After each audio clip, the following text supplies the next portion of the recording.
Travis, you alright? Hey James, good. Good to meet you. Yeah, nice to meet you. Looking forward to going flying. Yeah. Weather is good today. We'll have some fun.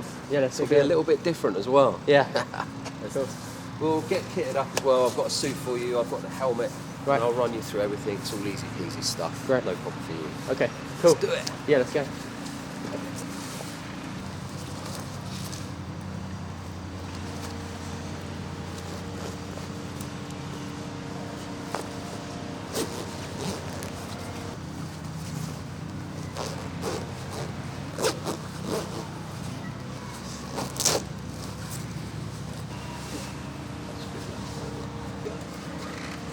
Here you go, buddy. This is the only one, so it kind of needs to fit. Okay. Slide this bad boy on. Okay.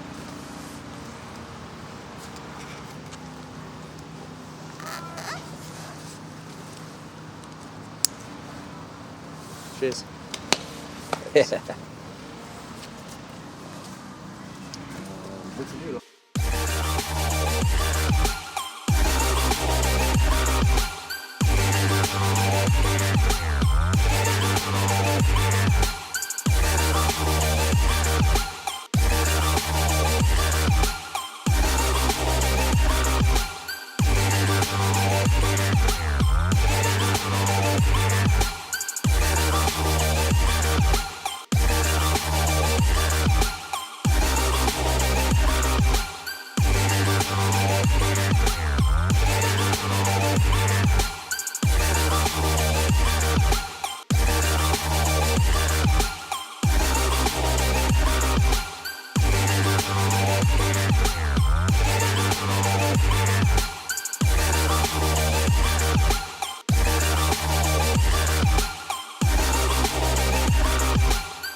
Hello everyone, I'm here with James Ketchell and he's broken the world record of flying solo around the world in a gyrocopter, and what's so special about him is he's flying the same route as me, so let's go talk to him.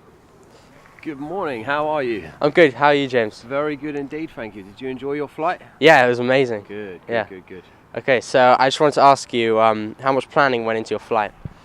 I spent probably 3 years working to get this project sort of off the ground, as it were. Wow. The hardest part was getting to the start line. It wasn't particularly difficult, the flying, after a while, but the biggest challenge was getting to the start line. I wasn't in the position where I could fund it all myself, so I had to go out and figure out how I was going to do it, and so therefore you have to go out and you have to seek sponsorship and funding, and that's really, you'll find out if you want to do this before you've even taken off. Because if you really want it, you'll get the funding and you'll make it happen. So I've been working on this project for quite a while, but it's kind of all over now. But it's moved into a different chapter for me now. I've got to write the book, and there's a few other things that I'm working on, and it's nice to be back. So I can use the gyro, you can see it there, and take people flying and share the experience of flying a gyro, which is fun, super fun.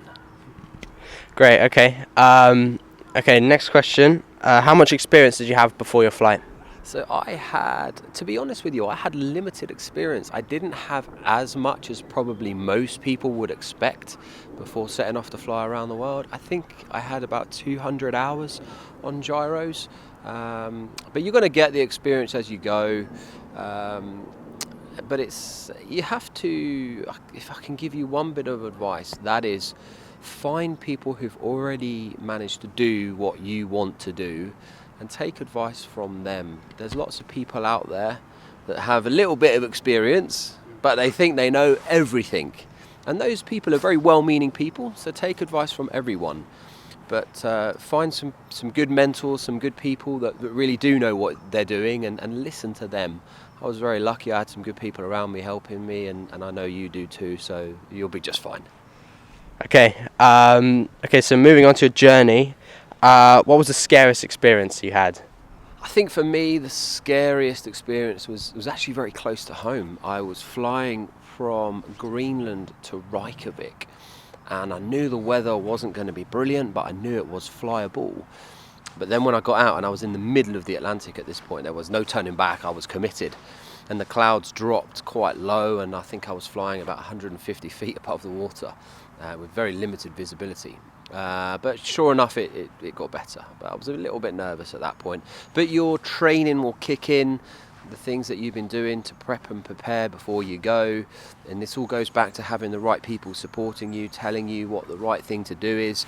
And when you find yourself in a situation which might be quite tricky, you'll rely on that experience to get you through. And luckily I was okay, so it wasn't too bad. Great. Okay. And so, what was the hardest leg of your journey? Probably the hardest leg of the journey would be probably coming back across the Atlantic. And it wasn't hard as in the flying, it was you have to be more accurate with the weather, because there are no plan Bs to land. There's no what I call get out of jail cards, because there is nowhere else to land. So you need to be a little bit more on the ball with your weather. You see, when you fly in America, it's easy. There's airfields every 10 miles. Easy peasy. You can land anywhere. But once you start getting out into the more remote parts of the world, up in northern Canada and Greenland, and certainly going across the water, there are no other options. So it's just making sure that you're ready and prepared for that, and you've got a good understanding of the weather. Okay. So tell me what it was like flying over Russia then. Russia was incredible. The people could not have been any more friendly. They're amazing. You will love it. And it's simple. You're told, you're under full control. So you're told where to fly to, what height. It's very straightforward. And there isn't much, there's very little other GA traffic around. So you're not going to bump into anyone. There's no one around. The radio operators, the controllers, they do speak perfect English, so you don't need to be worried about whether you can understand them. They're very, very professional people, and it was amazing. You will have an incredible time going through Russia. Okay, cool. And so with an open cockpit, wasn't it a bit cold? Yeah, the open cockpit made it a little bit cold at times, but to be honest, one of the reasons why I chose the open cockpit aircraft was, for the most part of my trip, it was actually quite hot. Russia was hot. Siberia was cold. Coming up into northern Canada and Greenland was cold. But it wasn't, if I'm really honest with you, it wasn't as cold as I thought it was going to be. And also the advantage of having the open cockpit is you really feel like you're flying, you can feel the wind, and it kind of had a bit more of a wow factor, I suppose. And if you were ever in a situation where you needed to get out of the gyro quickly, it's very easy to get out of that quickly as opposed to an enclosed aircraft. Yeah, I'm sure. Okay. So what was the most remote stop you had then? The most remote stop? That's a good question. I don't know. It might be one in perhaps Siberia. Siberia was pretty remote. But then you've got Kulisuk. That's pretty remote. Probably going up around through Greenland is probably the most. That's going to be the most remote flying that you're probably going to do, to be honest. Okay. Yeah. Okay. And as I'm flying a similar route to yours, what sort of advice can you give me and other people like me?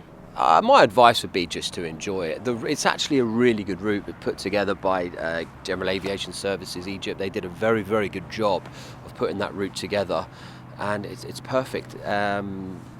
There's everything you need is on that route. You've got it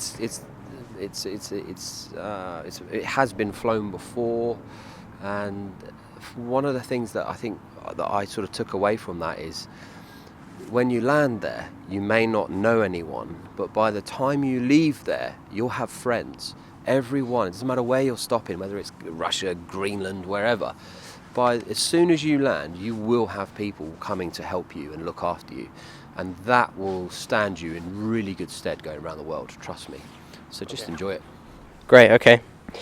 What would you change if you did it again? What would I change if I could do it again? That's a really good question. Yeah, I wouldn't change. If I was doing it in a gyro, I wouldn't change the gyro. The gyro was incredible. It couldn't have been any better. Probably, do you know what? The answer to that question is, I would like more time. So I was like trying to go quite quick to get it all completed in the time frame that I had. I'd like to do it again, but over a year or over 2 years, and just slow right down and actually enjoy. Because the thing is, you're going to be stopping at all these amazing places, but then the next day you're off again. So you see a huge amount of the world from 1,000 feet or however high you fly, But you don't actually see that much of it when you're on the ground, because you land, you get to your hotel, you rest, and you have something to eat, and then you fly off again the next day. So I think I'd probably spend more time on the ground, actually, if I was to go around the world again. Okay, all right. So on a scale of 1 to 10, how difficult was your journey? It was an 8 to 9. The flying wasn't particularly tricky. You won't struggle with the flying, to be honest. It's the cumulative fatigue of flying day in, day out, and you naturally kind of worry about things that are outside of your control. You're looking at the weather. You see, the thing is, once you've finished flying for the day, your day hasn't finished. You've got to get to a hotel, you've got to get all your food sorted out, you've then got to prep for the next day. And I was trying to make YouTube videos as I went around the world, so I was quite often staying up late doing all the editing, and then you're knackered for the next day. It's the sort of fatigue that will catch up with you after a while. But as long as you take rest days and you're aware of that, you'll be just fine, and you're going around the world at the right time. So Great, okay. What would you say to other aspirational people who want to fly around the world? what would I say to other people who want to fly around the world? Stop thinking about it and do it. The only thing between you and flying around the world is a little bit of work. If you're prepared to do the work, you can make it happen. If you don't have any money, don't worry about it. I didn't. You go out, you find funding. If you don't have that much experience, don't worry about it. There's plenty of good people out there that will pass on their experience and help you. There's always a way to do something, and I would probably say break the whole project down into manageable chunks. It's when you do that, it's much more manageable than you think. It's a very daunting mind sort of task, really, when you think about it, and it plays tricks on your mind when you think, how can I fly around the world? The world is so big. But actually, it's just lots of small flights stitched together, and it was doable. I did it. You will do it. And my advice would be, just don't think about it, do it. It's very doable. Okay, thank you. Thanks for that. Oh, you're welcome. Yeah. You're welcome. I can't wait to be following you. I'll be there at the start at White Waltham. Yep. You're start at White Waltham. I'll be there. I know loads of other people there, and I'll be watching your tracker as you go around the world. And I don't think you have a problem. You're going to be just fine. You've got good people around you. That's the most important thing. You've got the right people around you. Just do as you're told and learn as you go, and you'll be fine. You won't have a problem. You'll be all right. Great. Okay. All right. Yeah. Good luck. Hope to talk to you again. Yeah, absolutely. I want to Cheers. go flying in your aircraft. Yep. You've been flying in mine. Yeah. You need to take me flying now. Yeah, we'll do. All right. Okay. Thanks, guys. Hope you enjoyed this video. Thank you, James. Don't forget to like and subscribe and comment, and I'll see you guys in the next one. See ya.